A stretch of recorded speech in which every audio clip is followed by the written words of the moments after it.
Дорогие коллеги, у нас трехминутная готовность, и я прошу поэтому Александра, Сергея и Андреаса включить видео. Не обязательно звук, главное, чтобы были камеры, чтобы я, как режиссер трансляции, смог их взять себе в эфир.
Сергей, слышите меня, нет? Слышно прекрасно. Александр Гаврилович, слышите меня? Да, слышу. Добрый Так, день. будем считать, что все на связи. Андрес, есть на связи? Andreas, can you hear us? Yes, I can. Hello. Hello, everybody. Да, очень хорошо. Коллеги, ну, Very well then. Colleagues, great pleasure to welcome you in online mode to discuss a really important topic for all the people working in gas industry. We're hosting this event in Russian Gas Society. As you know, we are conducting a series of talks around gas, and today the topic is natural gas during energy transition period. You know, 3-5 years ago, it would be hard to imagine that energy transition, hydrogen power, and everything around it would gain such a momentum, not only in discussions, but also in decision making in different countries. It will make part of the national strategies of many states. And in the EU, we know that these kind of decisions are being made. We already see the consequences of them. And I think it's really important to come back every now and then and discuss these topics on different levels, because the decisions are being made. There are various estimates, new conclusions and goals are being set in Russia and in the EU. And as you know, EU is one of the main consumers of our natural resources, oil and gas. And so we would like to see the prospects of energy supplies to перспективу использования наших Europe, and the prospect of using our energy resources in Europe. And today we're going to talk about hydrogen. What kind of hydrogen will be required? How will it be processed? Will it be green hydrogen with the most promising perspectives, or there's also blue gas generated from methane? Whether pipelines will be converted into hydrogen pipelines, or hydrogen will be processed in the sites of its consumption. What is economically more attractive and safe? All these are the topics for our discussion today. And in fact, this is a really interesting topic, because the deeper you go, the more you see that hydrogen is not so simple in all meanings of this word, in terms of processing and use.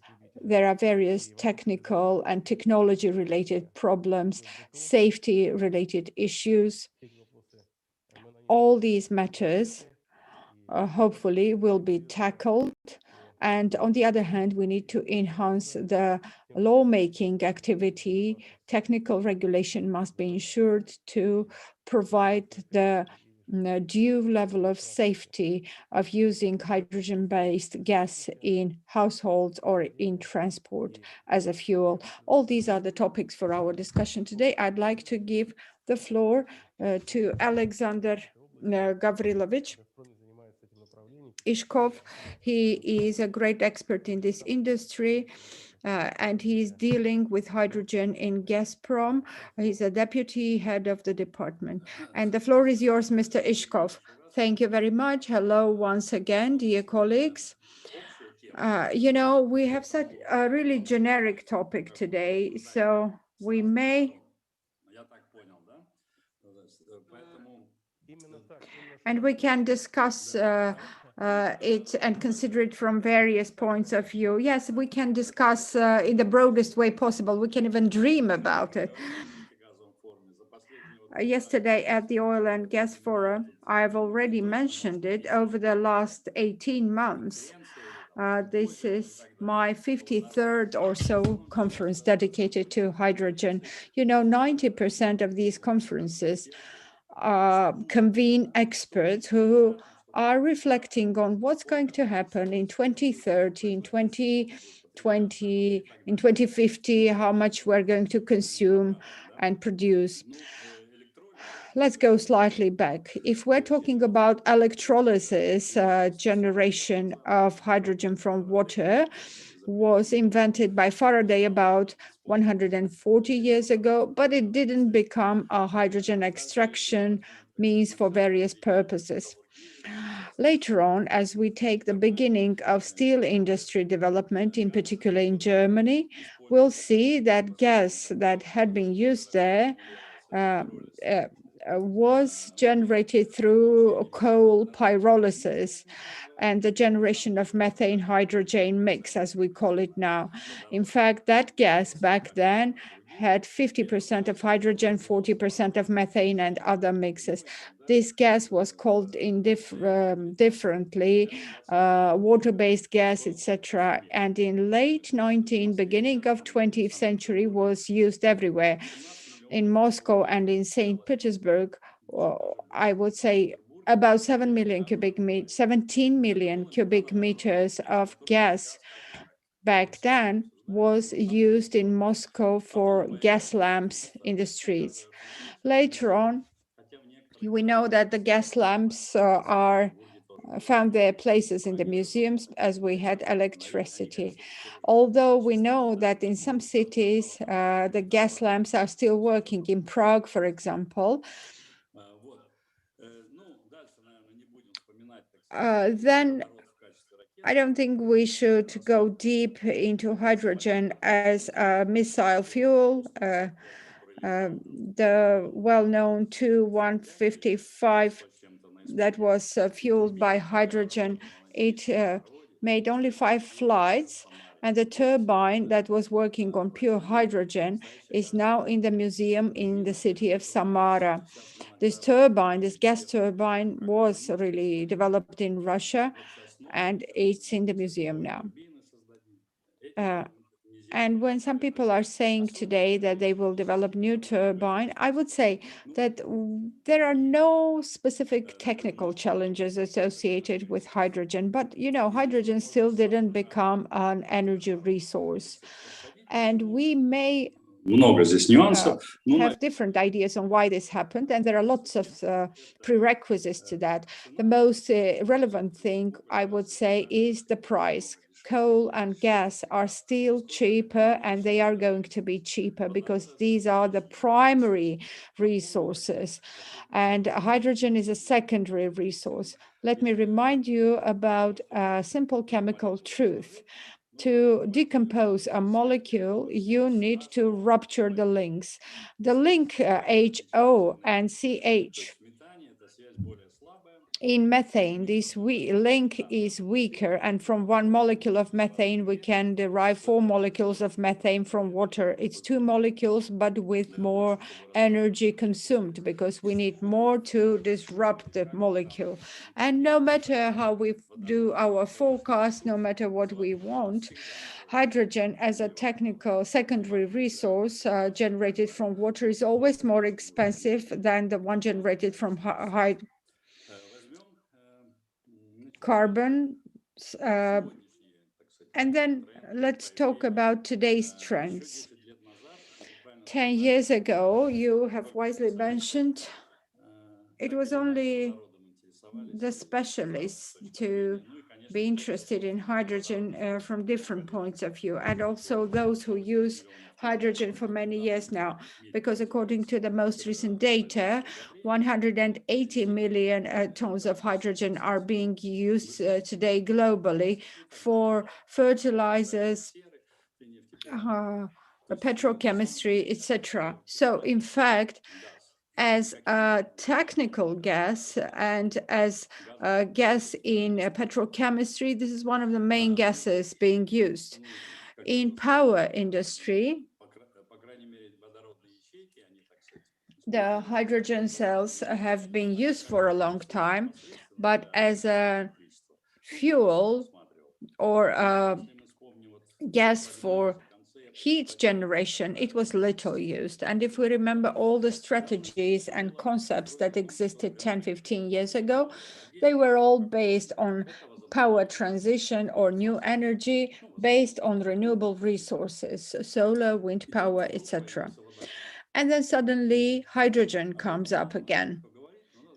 And very few talk about it today, but let's be frank. The emergence of hydrogen as a so-called number one resource for the future is caused by the bad luck of the renewables and all the plans and strategies around them. Everything had to be based on the renewables, but it wasn't so simple. I will not dwell upon it and explain you why.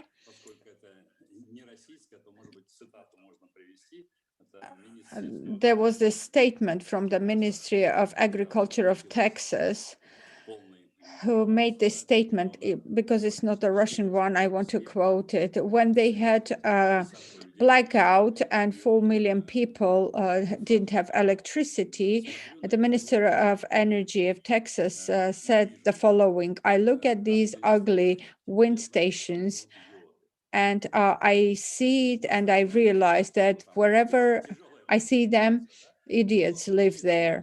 He was a bit, let's say, abrupt in his statement because the situation was really bad in Texas. But if we look at the recent climate changes and the harsh winters in Europe, we realize that it's impossible to ensure energy safety from an unstable source. And this is how hydrogen emerged.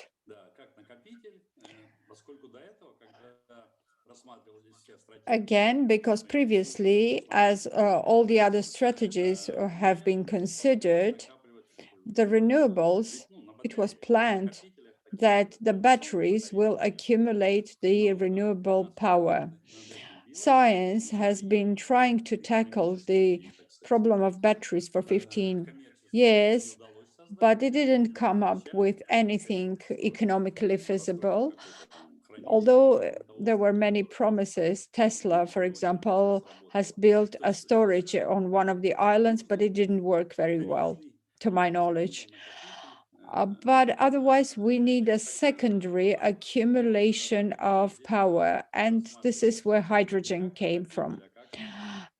Today, it is considered not as an accumulator, but as a secondary resource, power resource. As an accumulator, it may exist, though. But if we treat hydrogen as a primary resource, what do we have? It's enough to take a pen and write down a few figures and multiply them. Renewables with a maximum efficiency ratio of 20%. Let it be higher. So we take the renewables and then we use electrolysis. I'm describing the general concept now. We use electrolysis, we consume a lot of energy to generate hydrogen. If we calculate it thoroughly, the power generated from the hydrogen that was based on the renewables, the amount of hydrogen that we will generate from electrolysis will be equal to the power that had been used to generate it. That is to say, well, these are the laws of physics or chemistry, you know, and then the generated hydrogen will have to be transported in gas turbines or in cells. In cells, it can be used more efficiently. If we use it for thermal purposes or for generation of power, then the efficiency ratio of this hydrogen will be the same as the one in the gas turbines, because what are we going to combust it for? To generate electricity.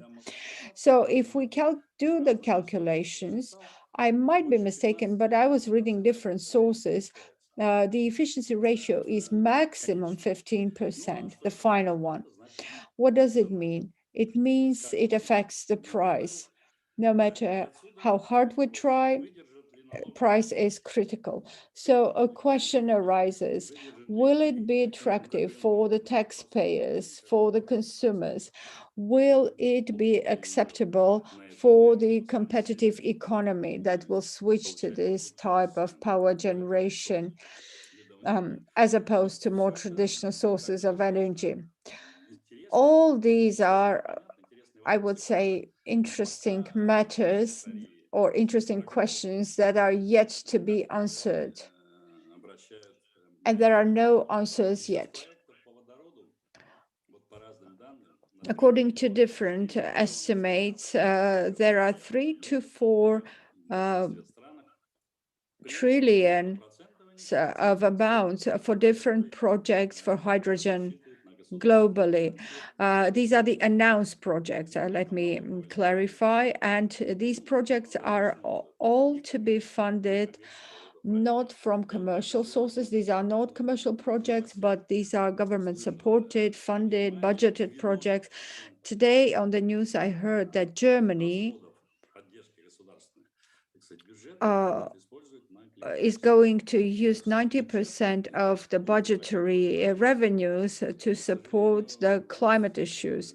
Unfortunately, the budget will be streamed to that area mostly.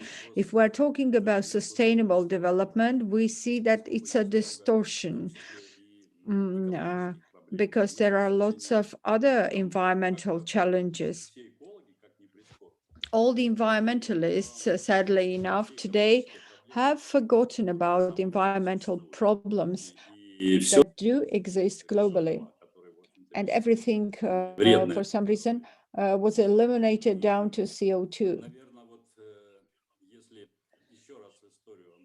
And perhaps if we go back and take a look at the history, we'll see that the society has been experiencing this kind of euphoria several times in its history. And during this euphoria, it committed several global mistakes, and we are tackling their consequences until today.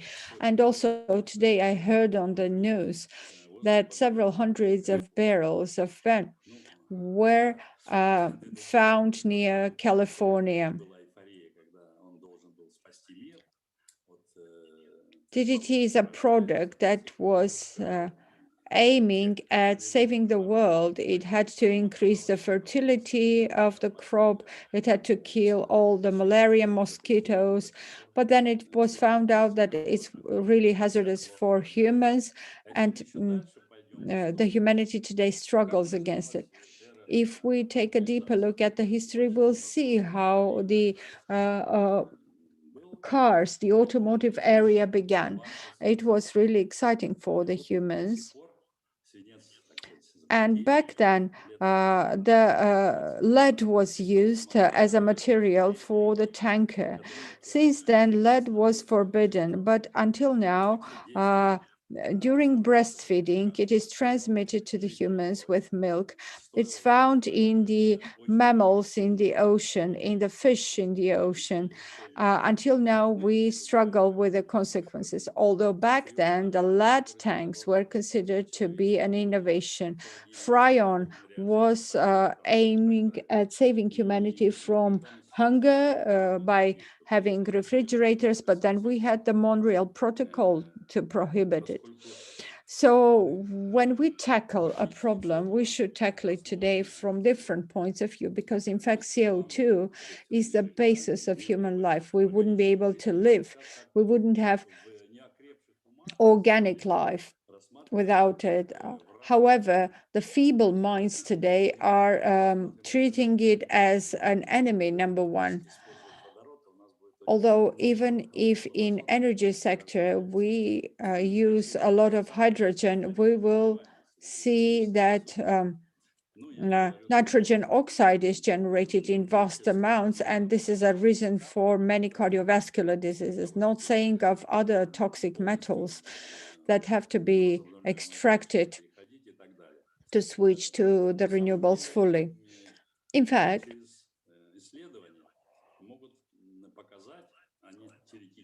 the research can show, and theoretically it has been proven, that hydrogen will become a greenhouse gas. And when it's used on massive scale and when it causes massive leakages in terms of greenhouse effect, it will have the same impact as methane does via methane. Hydrogen will enter into a reaction with the radicals in the atmosphere, and natural methane that is mostly extracted from agriculture, moors and marshlands will be accumulated in the atmosphere, and the greenhouse effect of hydrogen leakage into the atmosphere will be amplified and not on the contrary. So, in my opinion,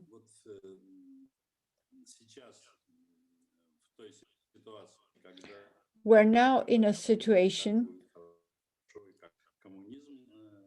when many opinions are euphoric and they tell us how wonderful it's going to be. However, we should undertake a balanced approach to these technologies. It doesn't mean that I am urging us to deny hydrogen power, not at all. On the contrary, I think hydrogen as a fuel in transport is the most acceptable option from environmental point of view.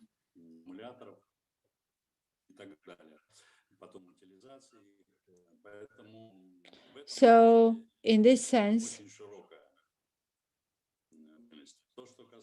the application of hydrogen is really broad.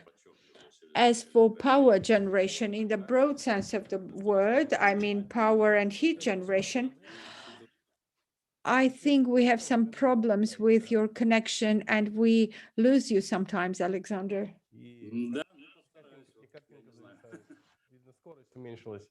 Maybe your internet speed went down. I can see you. All right then.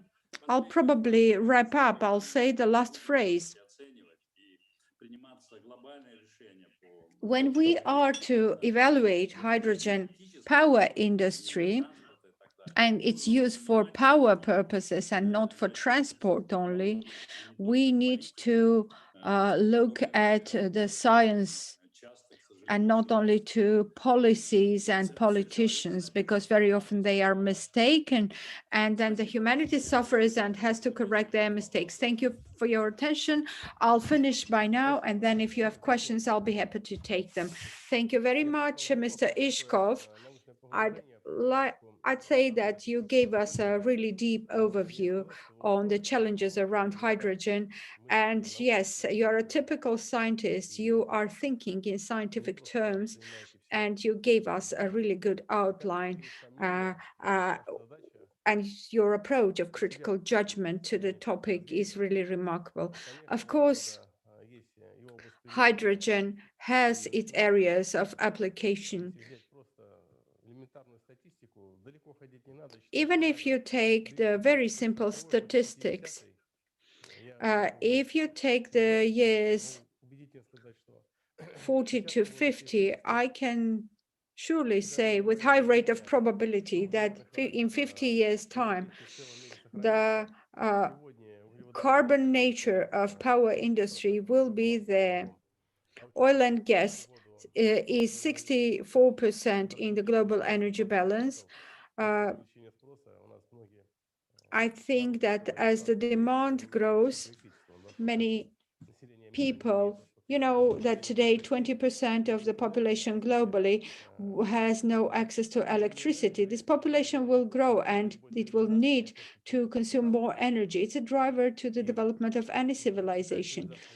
And so what is the most developed civilization? America, 5% of world's population.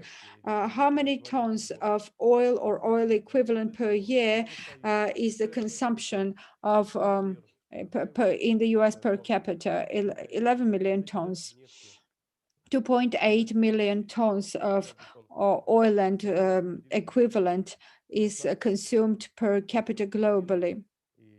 So if we do the simple maths, we will see that 2.3 tons per capita is average, 11.5 tons in the US, 4.5 million tons in Russia. So the more you consume, the more it's indicative to the level of development of a state of the civilization, whatever you may call it. So the carbon nature of the consumption will be there. And in best case, the carbon consumption globally will reduce by 2 to 4% at best.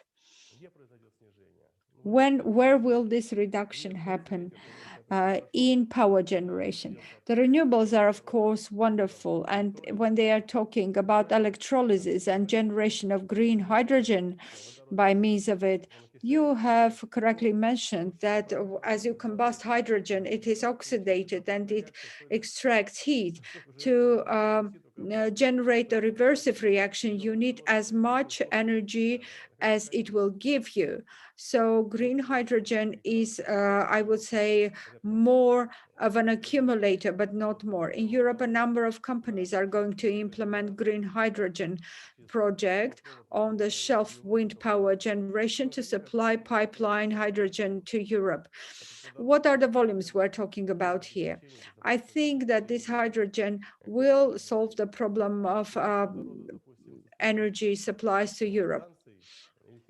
As for the use of hydrogen and generation of it in stations that were previously generating electricity in order to launch a reversive process afterwards, this will eventually lead to losses and the costs will grow. As for environment, well, the way I understand the history of the Earth, the last peak of the ice age was 20,000 years ago. It was cold 20,000 years ago, and now it's getting warmer and warmer. What will be the end of it? I think it may end with another ice age. But if we take it all from geopolitical perspective, the OECD countries are the main consumers of carbon-based fuel, and electricity is the most expensive for them. They have supply countries. Starting from 2005, EU is on the peak of gas consumption globally. And from 2005, they started to reduce their own production, and this is when they got concerned on the growing dependence of European Union from gas supplies from outside, and they started to develop renewables. And then they realized the renewables are giving unstable energy, and they started tackling hydrogen as one of the main accumulators. And this topic is gaining the momentum for different purposes. You know, when the oil demand reduction by several percentage points gives to the reduction of several folds, COVID pandemic shows that oil went down much lower than its fair price, $15, $20 per barrel. So I would say OECD countries, their first mission is to eliminate the energy dependence. Second thing is to rearrange the power supply and to show how responsible they are for environment, and then develop their own technology and earn on it. We see all these things. These are really obvious things. At the same time, energy transition will follow its own course, considering even the fact that 70% of the construction material for the Earth is hydrogen. So hydrogen is there no matter how much we deny it. So of course, hydrogen is promising indeed. What are these prospects? It all depends on the technology, on the cost, on the competition between traditional and new sources of energy based on hydrogen, so on and so forth. What kind of transformation? we know that the transformation will happen. What kind of transformation will it be? This is a question yet to be answered. So the top purpose of our discussion is to get your impressions and match them with the information that we have to get the new knowledge, new information to make the correct decisions. I'd like to give the floor to our analytical center, Skolkovo, and an expert in gas from Skolkovo Center, Sergei Kapitonov. Thank you so much, Mr. Zavalny, and wonderful words of introduction, and thank you for your kind introduction. Thank you to Mr. Ishkov for his wonderful overview of technology and history. It's hard to add anything to it, so comprehensive it was. I'd like to dwell upon some talking points rather than to make a presentation. You know, sometimes when we talk about energy transition,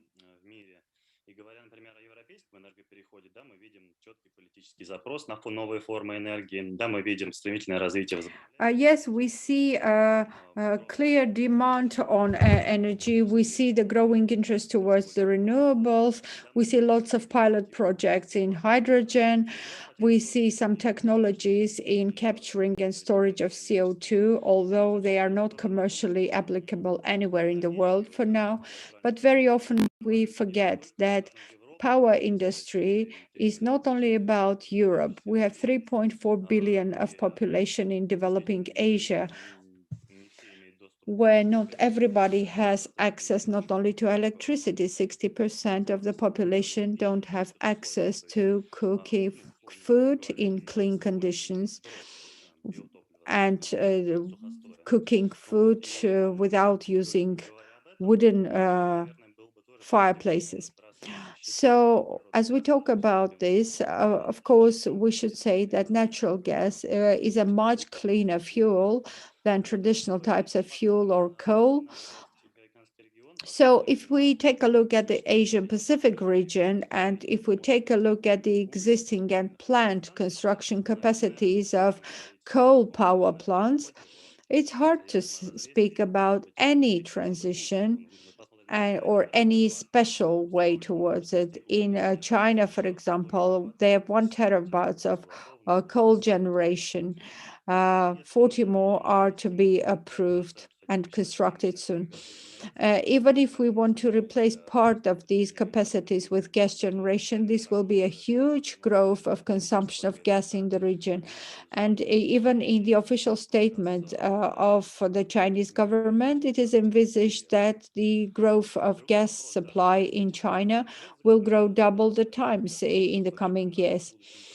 Another thing is that they have long-term contracts, LNG contracts, and our projects with the pipelines will soon be commissioned and have their role and place in supplies. There's another question: will this niche be large enough, and will it be so careless as it is supposed to be, or not so much?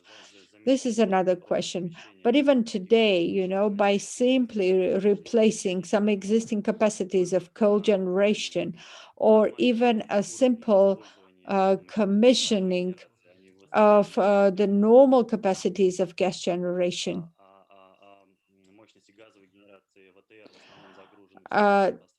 I would say that its average capacity is 30 to 40%, because coal generation is 60 to 70%. And then another simple thing is the increase of efficacy ratio in utilizing the existing gas generation.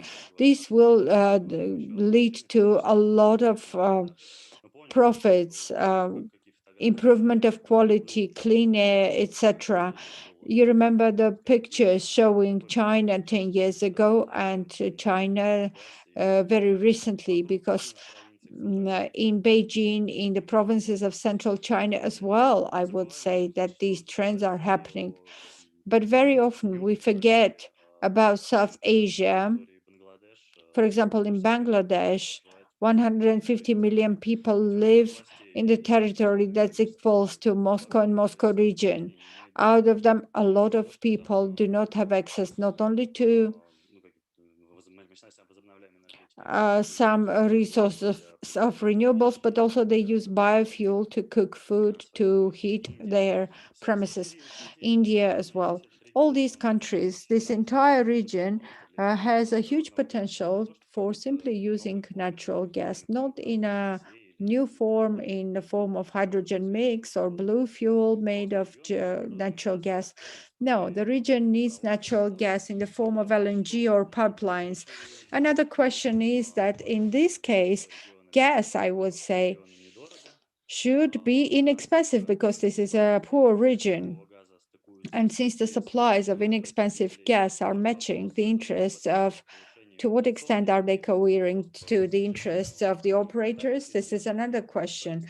The operational efficiency should be increased, I believe, and new infrastructure has to be built. So yes, if we're talking about the base, I think we need to support a frequently raised statement that this gas should be affordable in the region. Otherwise, it will not be so attractive. Last year, in this hard year of pandemics, we saw that the global markets were unstable, and on the spot trade sides, the prices were dropping down below the level of operational expenditures in the supply chains of gas producers on the market. And with these levels that we saw before, when gas was below $100, below 1,000 cubic meters, we could see how many countries switched to coal generation.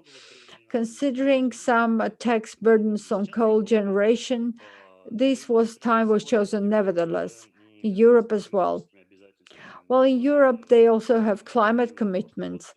But again, this period of cheap gas is where we also envisaged that the consumption of gas, natural gas, wasn't slowing down as dependent from other sectors.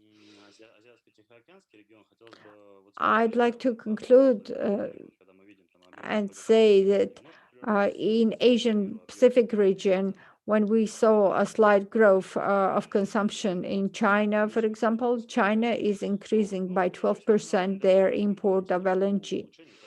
So as we see the policies conducted to improve the quality of air, to reduce the environmental burden on the citizens of the country, we anticipate that humanity will live longer, yes? So we all know that if they suffer, this is an element of the state policy. Another aspect is Europe. It's the energy transition in a slightly different context, because again, Europe is, first of all, guided by climate goals. Paris Agreement was signed in Europe, and Europe is positioning itself as a driver, and the energy transition there is converted into specific political initiatives that should be very well evaluated and analyzed. Because you see that in Europe they have methane strategy that binds the producers to report on their methane footprint. I think this transparency is very much needed today. We see that there's a project of a larger scale when in the horizon of the coming decades, investors will be supporting only those projects that will, for some criteria of the EU, be classified as sustainable development projects, green projects. And a big question is whether or not this list of green sustainable projects will involve the gas generation projects. We look at the Eastern European countries, we look at Poland with a huge potential niche to replace the coal generation by gas, and in Germany as well. But will these projects comply with the new criteria of the EU, and what are the sources of funding if they are not funded by the EU? All these questions must be answered, of course. There's a hydrogen strategy of the EU that recently has been more about classification of hydrogen by colors, and the preferences will be given more to the green hydrogen projects. Although in terms of common sense, expenses, etc., blue hydrogen is much better. In terms of simplicity or creation of new niches and commercial projects, it's much more attractive, I would say. Let's also keep in mind the most recent initiatives that will gain their shape in the coming years, and taxation. What will be the form of taxation?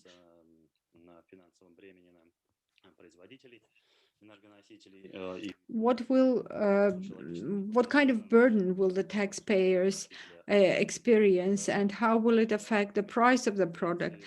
And then there's a fuel-to-fuel competition as well to consider. That is to say, in the European continent, from the point of view of policy making and facts, this transition hasn't gained its final shape yet, but political vector has been set.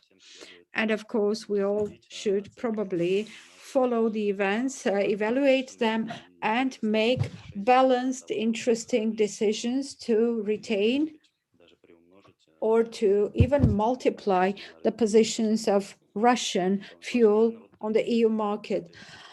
Well, this much from my side, colleagues. Thank you very much. It was very informative indeed. You were absolutely right to say that all the decisions are, first of all, political, and how to achieve safety, how to convince your own people in your own country to buy more expensive energy. You know, safety is an economic category. And the more safety you want, the more you have to pay for it. And how to convince your own people to pay more for it? How to do it? The main energy resources are coming, among others, from the Russian market. Environment, future of planet, future of children.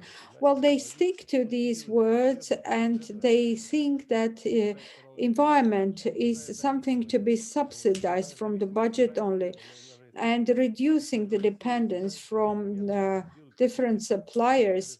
In this way, of course, the EU is putting down the prices for the Russian fuel, and then these flows, financial flows, are streamed to the subsidies for the green energy. The Green Party in Germany has to struggle for ecology, environmental protection, but for some reason they don't do so. They struggle against Nord Stream 2, although it's one of the most environmentally friendly projects as of today, I would say. 8 million cubic meters reduction of CO2 emissions is what this project is about. You know, and then this matter of Ukrainian transit, of course. And of course, we understand that it's not quite the environmental interests that are backing up those decisions, but more political decisions, I would say. The Green Party, for example, they have different political slogans, but behind those slogans, they are doing just protectionism. Germany or UK, you know, UK did it simple. They reduced coal generation in favor of gas. It's the same process going on in the US. The US didn't challenge itself with different goals, but they reduced coal generation. Germany was really explicitly saying that they need to struggle. They invested the most, tens of billions of euros in the renewables, but they didn't yield in the reduction of CO2 because coal generation prevailed, and coal generation until now constitutes 40%.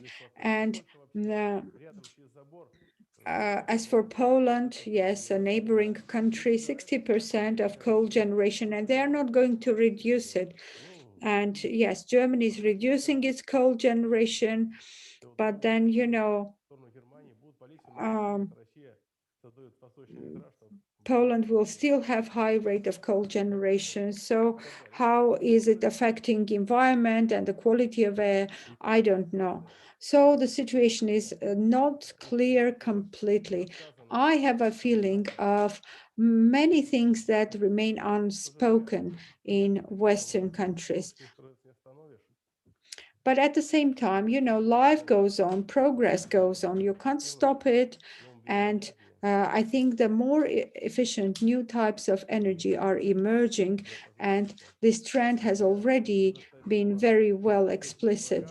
I'd like to give the floor to the representative of Eurogas, Director for Energy Policy, Andreas Gut. Have you heard our discussion, Andreas, our thoughts aloud? So maybe you can share your comments and estimates. What do you think about the future of hydrogen? Do you really rely on it, or you are just playing with it to manipulate the prices of gas from Russia, for example? Because this is the concern we have. Well, thank you very much for having me, and thank you also very much for the very interesting interventions from the previous speakers. I think they have raised a number of very, very good points, also when it comes to the European market. From our perspective, when we look at the future for the gas sector in Europe, we in Eurogas start from the premise that it's a fact that we have carbon neutrality objectives in the EU. It's a fact that we will be looking at increased carbon reduction objectives to 2030 in the EU. Now, that helps us, of course, to understand how we see the role for natural gas evolve. But I have to say that we don't think that either increased climate objectives to 2030 or carbon neutrality objectives to 2050 are a negative point for natural gas. And that is clear if you look at the various forecasts that we have done ourselves, and even that the European Commission has done to assess the impact of their policy choices. And what is quite clear is that to 2030, for the next 10 years, and probably for the next 20 years, the natural gas market in the EU will still be relevant and perhaps even rather unchanged. And will still be an important aspect in actually helping Europe to meet its climate objectives. And I won't repeat it here because it has been mentioned before, the role for coal to gas and oil to gas switching. There's still a lot of untapped potential in Europe, in particular in Central and Eastern Europe, where we're still heating is still an important sector where savings can be achieved simply by using efficient natural gas. What is also quite clear is that to 2050, the gas sector as such will also still be relevant.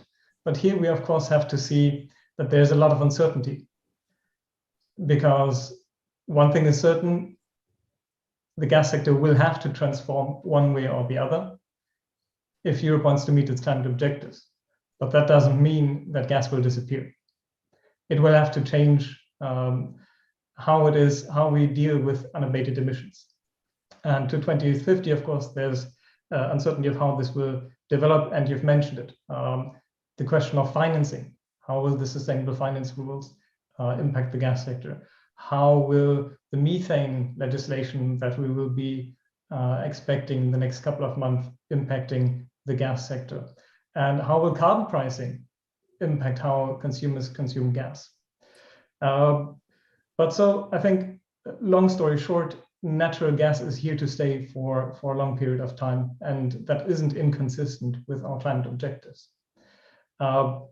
Looking at the future and the role of hydrogen, our own study suggests that there is no silver bullet. So we will have to rely on all forms of hydrogen if we want to decarbonize the gas sector going forward. It's clear that green hydrogen or renewable hydrogen is not going to solve all our issues.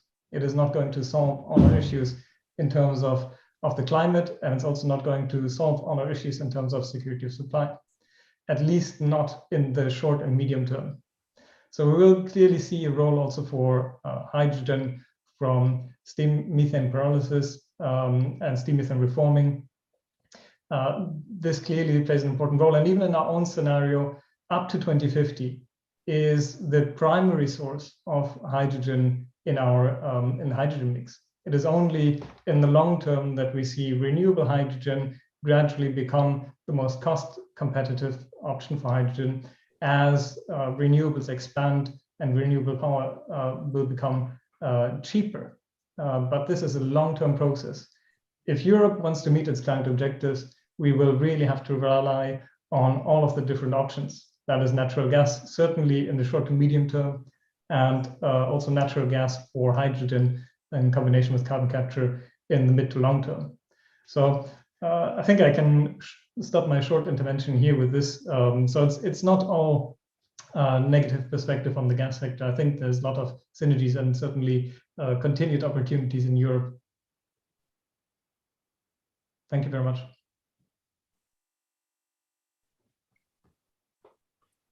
Андрес, ну вы же как инженер, наверное, или... Andreas, as an engineer or an economist with an engineering background, you understand very well that a simple combustion of hydrogen or extraction of hydrogen from water, these are two different processes. In one case, you generate energy. In another case, you consume it to generate it. And of course, to extract hydrogen from water, you need to consume energy. This energy should have negative cost. You know, when wind is blowing, when sun is shining, of course, this is an attractive way of generating hydrogen. There's no other economic way of using hydrolysis and generating green hydrogen. I don't know any other way. Maybe if we build a pipe from the space and, you know, but you understand what I mean, right? Yes, I mean, of course, I think there's some truth in that, but that's also why, indeed, I mean, we do not consider renewable hydrogen as a silver bullet. But the truth is, and the fact is, that a lot of investments are going into that direction.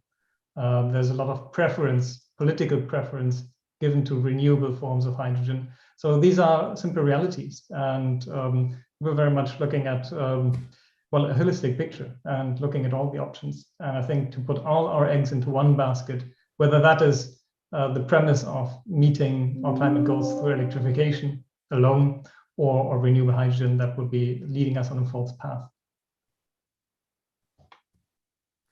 Понятно. История человечества. I see. Indeed, there were different theories in the history of humanity. You know, some people were building capitalism, others were building communism throughout history. Now we're building something like a hydrogen-based communism or something like that, if I may joke so. Well, I somewhat understand that electrolysis in the Nordic Sea and pipeline transportation to Europe, this is something I understand. But if you use pyrolysis as a method, you know, hydrogen, its density is much lower than methane. If you use the same pipelines with the same pressure, in terms of transition of mass and energy, transportation of hydrogen is as efficient as the transportation of methane. And methane transportation is safer, I would say. We may transport hydrogen, but it will yield very little effect with leakages, with the need to protect the metal of the pipeline from hydrogen. This is what we're talking about.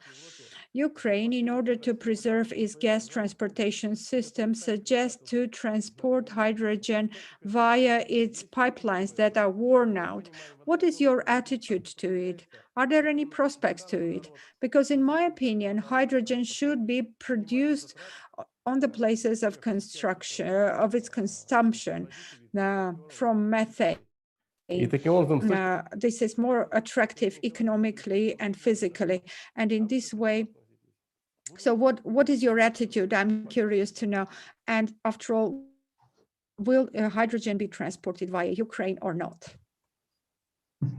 So I can't possibly comment on future hydrogen transportation routes, but what our own study suggests is actually that there's some level of agreement with what you've just said, in the sense that we do not necessarily, or our model doesn't predict large-scale hydrogen imports as such in the short term. So in the short term, we think that indeed the transportation of methane would be the more cost-efficient solution. And then the transformation through steam methane reforming or pyrolysis domestically.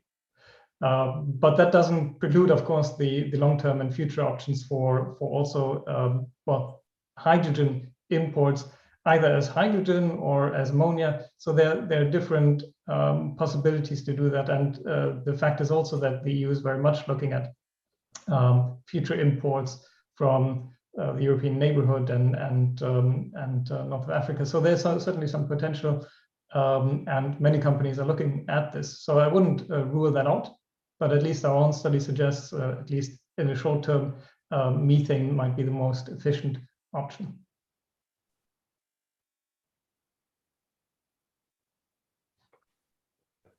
Ну, здесь мы с вами сходимся во мнениях. Well, I think here we are sharing opinions, I would say, because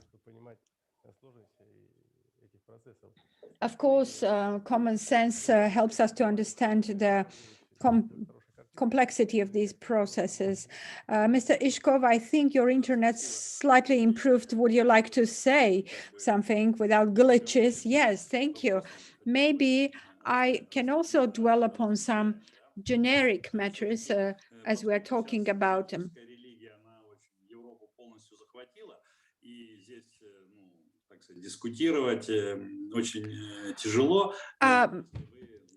Mr. Andreas Good, here is a short request from the organizers. They asked you not to switch off your camera. Just keep it on. Thank you. So let's continue. A climate goal can be, for example, the slowdown of global warming and reduction of global warming effect by 1 degree Celsius, 1.5 degrees Celsius, etc. We're talking about anthropogenic factors. At the same time, if we take the most burning problems of humanity today, it's all about sustainable development. And climate protection is, I would say, in the second part of the priorities. The first part of the priorities are slightly different. The problem of growing population globally and hunger. Today, 1.5 billion people are hungry globally. About 3 million are subject to malnutrition. They say these figures will reach 10 billion soon. Everything we're talking about in terms of energy transition contradicts to the achievement of these goals. Why? Because these 10 billion people, and plus the ones with malnutrition, they need food. And what do we mean by food? It's cheap energy. It's a sufficient concentration of CO2 to increase the crop yield. Otherwise, we will have no food to feed these people. Because if the climate changes and if we have droughts, we will experience and we will see hunger on one hand. On the other hand, we will see that the rich countries are streaming their resources to energy transition. This contradiction is quite apparent. At the same time, if we believe in this climate theory and the possible increase of temperature and its negative consequences, I would say there are lots of other ways of solving this problem, and the humanity can use them at a lower cost and without any contradiction to the fundamentals of human well-being. Let's take food sector and nutrition. We did a calculation. We need only 100 billion euros to increase the wheat fields in the world and to solve the problem of food supplies today. At the same time, this will help to solve the migration problem globally. So this wheat crop, these wheat fields can practically help to immobilize CO2. That is to say, nothing is necessary to do in terms of energy transition. It's enough to increase the amount of fields of wheat globally, so that CO2 will remain on the same level, 400, 450 BPM as it is now. Nothing will change, but then you will eliminate two problems at the same time, hunger and migration, and these problems are relevant too. There's another method, a well-known method. I'm not inventing a wheel. This method was suggested by the Russian scientists, and now, as I know, the US scientists are planning an experiment around it. If we are likely to face the increase of global warming and it will negatively impact the processes, to eliminate it, it's enough to do the emissions of various aerosols in atmosphere, different sulfur-based aerosols or silica gels. They will immediately reduce solar radiation, and this will help to keep the temperature on the same level that we consider to be acceptable. All these calculations have been made by scientists. These things are not mentioned and debated today. But we understand that, like any religion, doesn't accept any other deviations. Today, the main thought doesn't accept any alterations. But, you know, there are alternatives, and they are less expensive, and they can help to combat with other problems of mankind, such as hunger, poverty, etc. But unfortunately, these scientists, these specialists that are dealing with it, don't have their say. You know, about 40 years ago, I had the scientific leader of my thesis, my professor. He used to say, you know, science is a really tricky thing. All you need is to say what you need, and then we will find scientific justification of why this is important. And today, unfortunately, it is arranged like this, that you need to prove only one point of view. But you know, the fact that there are other methods to avoid global warming and they are neglected, this is the reality today. We understand this is the political goal. You may call it politics, religion, or whatever, but no alternatives are being respected. There's something I want to show you, colleagues. This is a book. It's called The Hydrogen Illusion. This book was written recently by a well-known Belgian scientist who used to work in the European Commission. I'm afraid he will be crucified for this book. He cannot disseminate it. Although this is a really scientific, well-written book, he's a well-respected member of scientific community, member of the Engineering Society of Belgium. He's working in the Free University of Brussels, and he made a detailed analysis of hydrogen energy in this book. But you will never see this book. It won't become popular. And we know some other cases like this. In the US, two scientists wanted to publish the climatic model that was slightly different from the mainstream trend. They published it under their pen names to still maintain their grants and donations. But, you know, they published an article to the book, and it was taken out from the journal, and Yes, they were not allowed to publish it anymore. I'm sorry for this deviation, but since we have a generic discussion, I think it encourages us to be honest and honest with ourselves, first of all. Although, of course, you were absolutely right, science and progress cannot be stopped. Hydrogen is really a promising fuel and it has lots of prospects, but this is something to be done in a reasonable and justified way based on common sense, keeping in mind the interests of economy and human well-being, and not simply based on purely political ambitions. Thank you so much.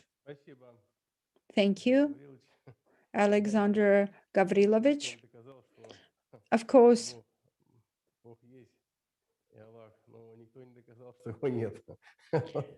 nobody proved that there is God and there's Allah, but nobody proved it differently. I mean, it's a philosophical matter, just like religion and the existence of God are. But coming back to our topic, of course, methane and its CO2 caused emissions. We know that it has a higher greenhouse gas effect than CO2 does. You know, there are different approaches and different solutions to the global warming. And indeed, if this global warming is threatening to the society, to the planet, you know, Nordic countries and Russia, one of the countries with harsh climate, might even disagree and say that warming is good for it. But yes, to be more serious, we need more objective points of view. We shouldn't fall victims of political correctness, and we shouldn't follow the political mainstream, I would say. It's better to hear different points of view and to balance them and come to reasonable solutions. We know that there's also economic competition on the global level, but let's keep in mind that consumers should find it feasible to pay for their power resources.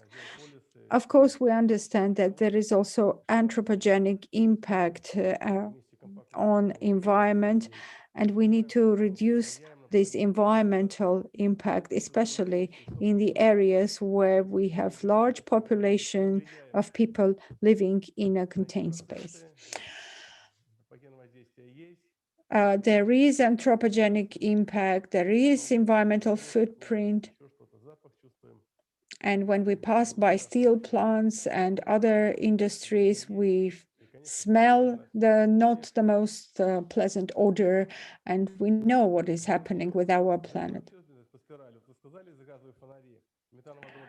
You know, you mentioned 100 years ago, methane hydrogen mix was used in gas lights in the cities 100 years ago.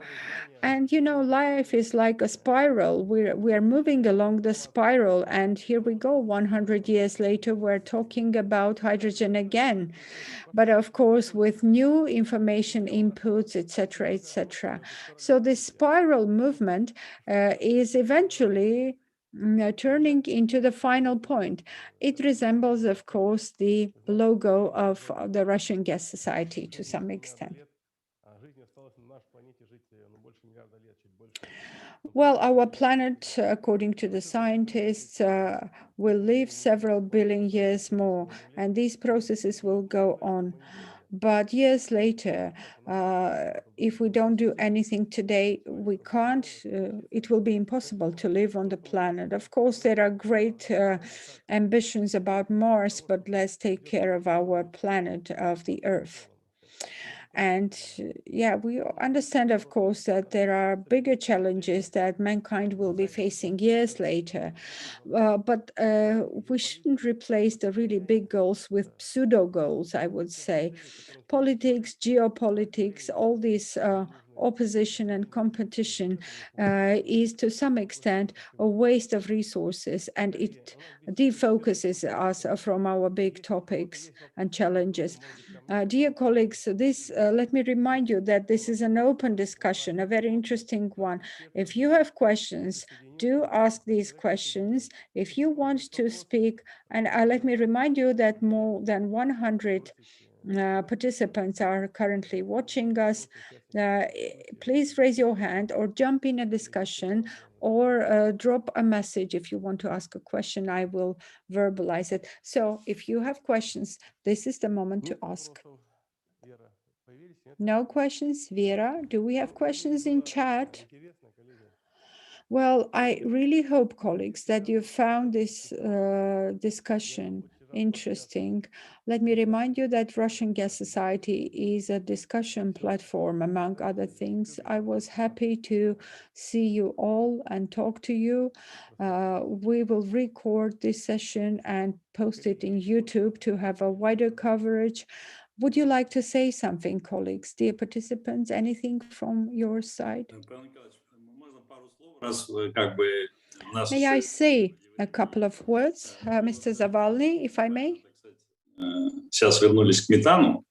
Метан живет всего. Well, you mentioned methane, and yes, it's only 9 years. The life of methane in atmosphere is only 9 years, and then it is absorbed. The balance is 540 million tons of methane is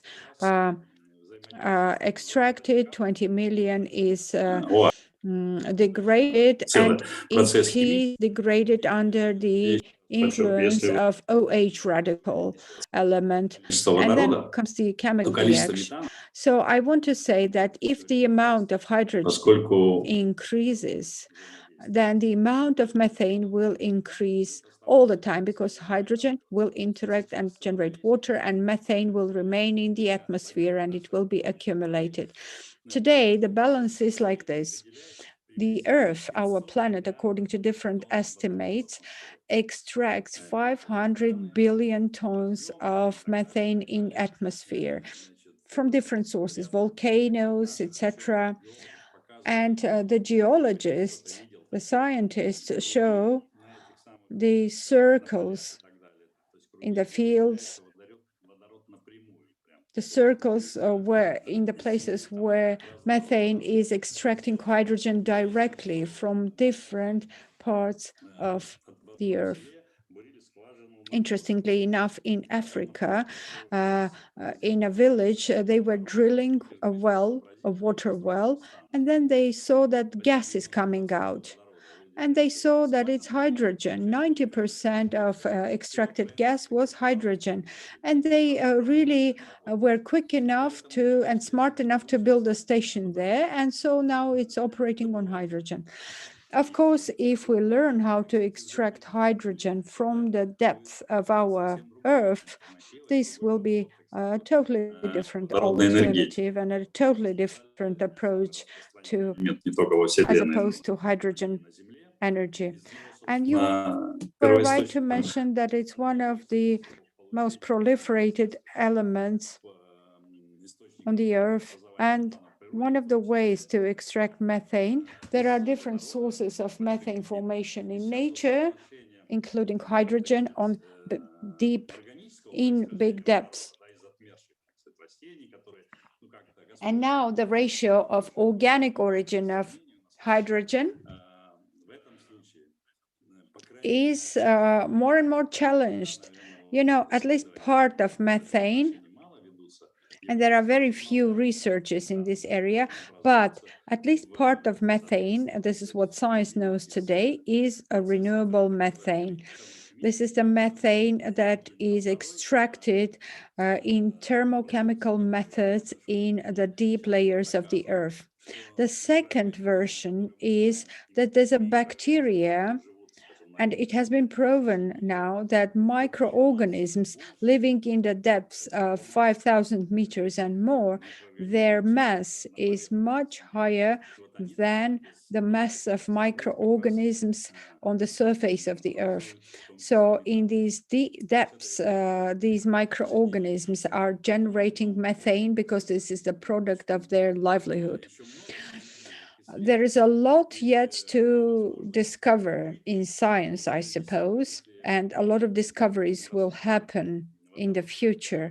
So if we keep this in mind, and if we treat hydrogen as a potentially natural resource, and if we learn how to extract it, or to learn how to drill the wells for hydrogen. And by the way, in Russia, there is a patent to extract hydrogen in the wells, underground. That is to say, you can extract hydrogen even in this underground method. And in this way, it will be a primary resource, I would say. Let me go back to methane again. Indeed, as the global population increases, every human being becomes a source of methane. Every human being leaves a waste, and this waste turns into methane. Humanity is consuming rice, and we know that rice fields are a higher source of methane than industry. Indian cows, yeah, we know about cows and the way they extract methane. From 250 to 500 liters of methane are extracted by Indian cows. Well, I said Indian cows because they are well fed, I suppose, or maybe the Dutch cows are well fed as well.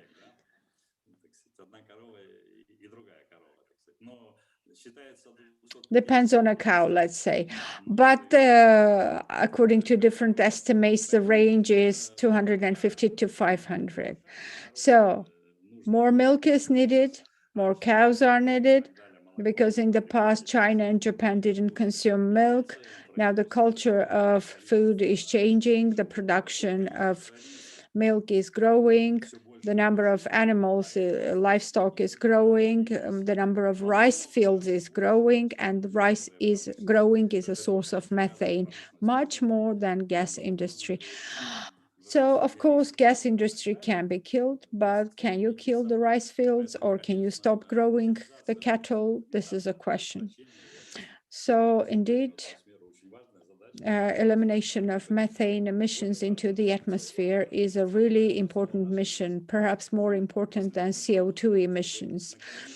And the last thing from my side, in order to feed 10 billion people, the calculation is simple. We need to have CO2 emissions of around 700 ppm and not 400 as it is today. This is the optimal concentration of CO2 for agricultural crop that humanity and animals are using. We need to achieve 700. And then we will have the maximum crop yield level, and we may feed 10 billion people of population. But this contradicts to the climate goals. It's hard indeed. It's complicated, I would say. Thank you. Such a seemingly simple conversation with so many difficulties. But yeah, it once again indicates that we need to have a holistic approach to everything and not just take one idea and try to impose it to the world. I want to mention it probably to Andreas. If we compare to 1990, we reduced the emissions of CO2 double the times in Russia. China, US, they increased. Russia decreased its CO2 emissions. As for carbon neutrality, our forests are absorbing 2.6 billion tons of CO2, but we are only generating 1.6 billion tons of CO2. That is to say, 1.5 times is our resource for carbon neutrality. So we practically have nothing to achieve in this sense. This is just for information. We have a question, colleagues. Let me raise it since it was asked to be fair enough to the one who asked this question. This is a question to Skolkovo and to Mr. Kapitonov. Do you have a forecast about the future demand of all sources of energy? Do you have this analysis? Or maybe Gazprom has. Mr. Zavalny, we prepared an outlook together with Okran Institute of Energy Studies. This was a pre-COVID research. You can find it, this report on our website, Skolkovo website. The share of hydrogen was not evaluated in this outlook because hydrogen wasn't so trendy in 2019, but in coal, in gas, yes. Gas, for example, was considered to gain the major role in energy balance. Let me say something as a conclusive remark. I think our discussion today illustrates how complex this energy transition as a notion is. At the same time, let's try to avoid a politically engaged discussion. And to do this, it is always reasonable to, for example, look at the technologies. Gazprom has a technology of methane pyrolysis. Novatec, for example, is talking about building their production capacities on ammonium technology of capturing CO2. Russia, unfortunately, was quite late to start building the facilities and develop LNG, but probably in hydrogen, we have a very good scientific base, and maybe Gazprom can also be the licensee of its technologies, and they can build their production facilities in Russia and globally. I think we have more optimism as we speak about technologies. Well, yes, the technology and leadership in technology is what matters today. And the countries that have the technology leadership, doesn't matter where, in energy, in food sector, all these countries will be dominating in the global economy, and they will have their opinions and points of view, and the other countries will follow them. This is what globalization is about, and we see it happening. We see that China and US became global leaders, and the other countries follow. And EU is not an exception, Russia is not an exception. We, of course, need to develop hydrogen industry, not as a goal as such, but also keep in mind the technology leadership. In LNG, of course, we're lagging behind, but LNG development will lead to hydrogen development as well. Because wherever you have hydrogen, you develop cryogenic technologies as well. We have two more questions in chat. You have them in your telephone? Yes, I'll take a look.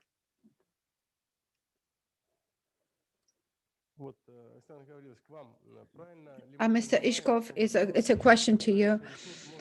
Are we right to understand that hydrogen can act as a niche energy resource in those areas where other sources are not available? That is to say, it will be acting as a secondary or a backup energy resource. This is the way I understand the question. Well, I think that the question itself contains an answer to it. I told you that if we look at different aspects of using hydrogen, because hydrogen can be an energy resource and it acts as a non-energy resource. It is broadly used in petrochemistry. I mentioned this already. So when I'm talking about hydrogen and its use in power industry, I don't know who is going to win in the automotive race, Musk or hydrogen, Elon Musk or hydrogen technology. In these fuel cells that are proliferating today in Japan, and there's Tesla technology, Volkswagen is also developing their technology. About 20 years ago, there was a G8 meeting in Germany, and we were given vehicles there in Germany. It was BMW 7 based on hydrogen. It was based on internal combustion engine, and this model was manufactured in limited series for G8 only, and now it's in the Volkswagen BMW museum. Hydrogen, of course, it can be used in different ways and applications. Of course, it can be used, answering the question, like any other energy, geothermal, wind, solar, etc. But the criteria, I believe, will still be economic feasibility and environmental feasibility, right? Right. At least in the midterm perspective, hydrogen will develop through different technologies. In transport, for example, it will compete with clean fuel and with because hydrogen in this particular case is replacing an accumulator. Lithium that is used as the main technology for the large batteries today, then as we know, entails environmental problem, how to dispose of these lithium batteries. This is the question, how to do it in an environmentally safe way. So all this will lead to the cost calculation, proper life cycle, I would say, calculations. And then the question is, how will hydrogen be used as a fuel? If in liquid form, then cryogenic technologies should develop. So hydrogen is not a safe product, as we know. It's volatile and inflammable. We need to handle it properly. I think we're still learning how to handle methane in a safe way. And just like that, we need to learn how to handle hydrogen. One more question. What is the attitude of the discussion participants to the capturing of CO2 and its underground storage? CO2 underground storage and capturing is not the biggest goal that we should have. I think it's better to generate pure carbon, I would say. CO2 storage is expensive. The economy is simple. What is better, to plant trees, to plant a forest, to increase the absorption of CO2, or to make an underground storage and capture this CO2? Or not to produce CO2 and use hydrogen? I think everything here is based on economical feasibility, because if it's economically reasonable, then it will have a place and role in the future. The same carbon footprint that is calculated for every material. In solar batteries, we know that in China, where they produce solar batteries, the carbon footprint is equal to the carbon footprint of coal generation. At least Mr. Ishkov is always talking about it. The carbon footprint from solar generation is the same as the one from coal generation. Yes, and it's not me who says so. European institutes also know about it. So solar generation, when they say it's cleaner, wherever it's consumed, it's clean, but wherever it's produced, I mean the solar panels, it's not so clean.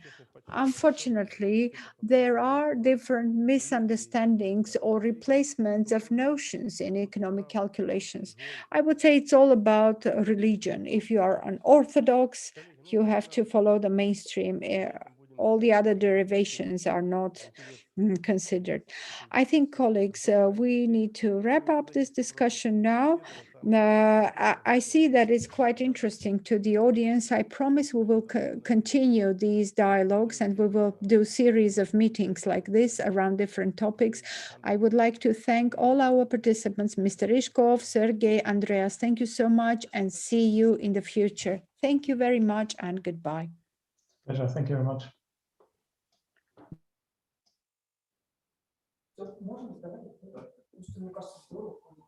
М?